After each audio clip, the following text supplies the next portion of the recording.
അരക്കപ്പ് പാലൊഴിച്ചു. പാലിൻ്റെ ഇരട്ടി എണ്ണ വെജിറ്റബിൾ ഓയിൽ ഒഴിച്ചു. ഇനി ഇത് നമുക്ക് മിക്സിയിലിട്ട് നല്ലോണം ഒന്ന് അടിച്ചുകൊണ്ട് വരാം. ഒരു സെക്കൻഡ് നമ്മൾ ലോയിലിട്ടൊന്ന് അടിക്കുമ്പോഴത്തേക്ക് നമുക്ക് ഇങ്ങനെ കിട്ടും. ഇനി നമുക്ക് ഉപ്പ്, കുരുമുളക് പൊടി, ആപ്പിൾ സിഡർ വിനെഗർ. ഇനി നമുക്ക് ഇതൊന്നും കൂടെ ഒന്ന് അടിക്കണം.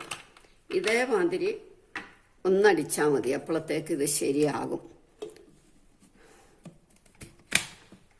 എല്ലാവരും സബ്സ്ക്രൈബ് ചെയ്യണം. തൊട്ടടുത്തുള്ള ബെല്ലൈക്കണിൽ ഓൾ എന്നുള്ള ഓപ്ഷന് ക്ലിക്ക് ചെയ്യണം. ഒരു 10 സെക്കൻഡ് നമ്മൾ അടിച്ചാൽ മതി. ദേ നല്ല മയണൈസായി. നമുക്ക് 1 മിനിറ്റ് കൊണ്ട് മയണൈസ് ഉണ്ടാക്കി കിട്ടും. ഇനി വിനെഗർ സാധാ വിനെഗർ ആയാലും വൈറ്റ് വിനെഗർ ആയാലും മതി. അതുപോലെ എണ്ണ ഇരട്ടി വേണം എന്നില്ല. 1/3 കപ്പ് പാലെടുത്തിട്ട് 1 കപ്പ് എണ്ണ എടുത്താലും കുഴപ്പമില്ല. എണ്ണ കുറച്ച് കുറയാം.